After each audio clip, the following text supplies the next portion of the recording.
সকালে উঠে আশিপাশি সব কাজ সেরে স্নান করে চলে এলাম। দেখো ঠাকুর পুজো দেবো এখন। আর পাশে দেখছো আমার মশারি এখনও টানানো আছে, কারণ হচ্ছে কালকে রাত্রে বাবু সারা রাত্রি ঘুমায় নাই, কারেন্ট ছিল না। আর ভোর 4টা সাড়ে 4টার দিকে ঘুমিয়েছিল, তো সেই জন্য এখনও ঘুমাচ্ছে।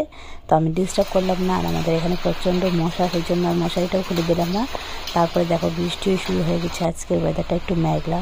তো ঠাকুর করে চলে আসলাম। আর ফুল নিয়ে তো পুজো হয়ে যাচ্ছে আমার। দেখো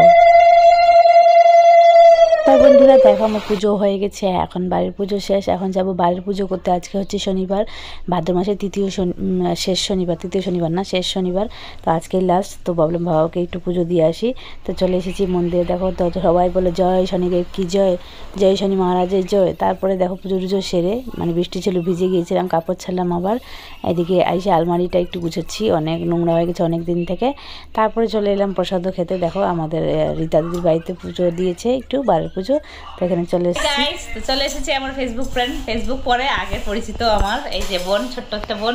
এই যে দেখো, কোথা থেকে আসছে বলে দাও। মণিপুর না, আগে মণিপুর ছিলাম, এখন আসাম বিয়ে হয়েছে, আসাম থেকে এসেছি। আসাম থেকে আসছে, কিন্তু বাপের বাড়ি এখানেই, তার মানে আমার বাড়ির পাশেই। আমরা একই স্থানের হয়ে গেলাম এখন। মানে ও আগে ছিল শিলিগুড়ির, এখন আসামের হয়ে গেছে। আর আমি আগে ছিলাম মণিপুরের, এখন শিলিগুড়ির হয়ে গেছি। সেটাই। তো কেমন লাগলো? খুব ভালো, খুব ভালো। অনেক বছর পর দেখা হলো, খুব ভালো লাগলো, খুব ভালো লাগলো। ভালো থেকো। আমি স্পেশালি এখানটা এসেছি তোমার সাথে দেখা করার জন্য। Thank you. আমারও খুব ভালো লাগলো তোমার সাথে দেখা করে। সত্যি অনেকদিন পর দেখা হয়েছে। বিয়ের আগে দেখা হয়েছিল, তারপরও দেখাই হয় নাই। বিয়ে হলো, বেবি হলো, অনেক দিন হয়ে গেল।